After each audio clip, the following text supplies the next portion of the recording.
फिर वेदांत दर्शन के बाद उसे और सरल बनाने के लिए कोई नया दर्शन नहीं आया।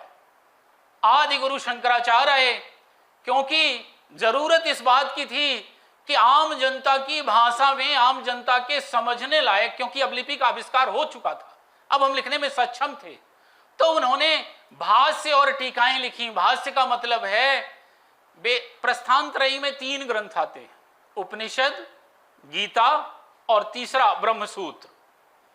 इन 3 ग्रंथों पर जिन्होंने सरल भाषा में उनका व्याख्यान लिखा, उनको एक्सप्लेन किया, वही कहलाए भाष्य और टीका। ब्रह्मसूत्र पर भाष्य लिखा आदि गुरु शंकराचार्य जी ने। और ये समाज और ये धर्म हमेशा शंकराचार्य जी का हमेशा ऋणी रहेगा। आप सोचिए कि वो अपनी मां के अकेले पुत्र थे और उनके पिताजी का देहांत 4 साल की उम्र में हो गया था। 8 साल का बालक जिसकी मां अकेली रही हो, सोच के देखिएगा।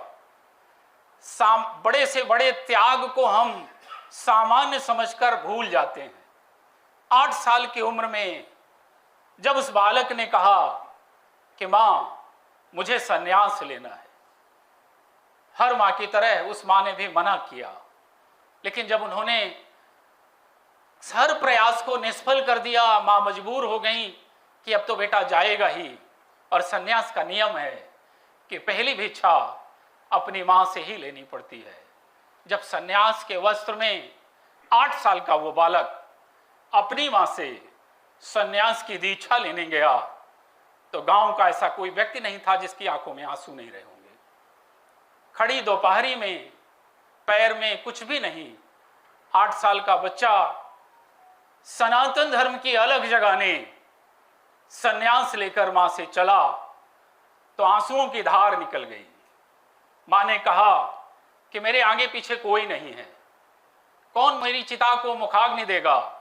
तो बोले, मैं आप वादा करता हूं कि मैं आपके उस अंतिम कृत्य में जरूर उपस्थित होऊंगा, चाहे जहां रहूंगा। आज की तरह फोन की सुविधा नहीं थी, मां से बात करने की भी सुविधा नहीं थी। आप अभी 1 दिन के लिए आए होंगे तो रोज 10 फोन अपने बेटे को करते होंगे, बेटी को करते होंगे। पहले ऐसी कोई सुविधा नहीं थी। वहां से चले वो और 32 साल जिए, कोई वाहन नहीं था, और 32 साल में देश के चारों कोनों में 4 मठ स्थापित किए, और उन चारों मठों में हर मठ में एक अलग अलग वेद की शिक्षा दी जाती है।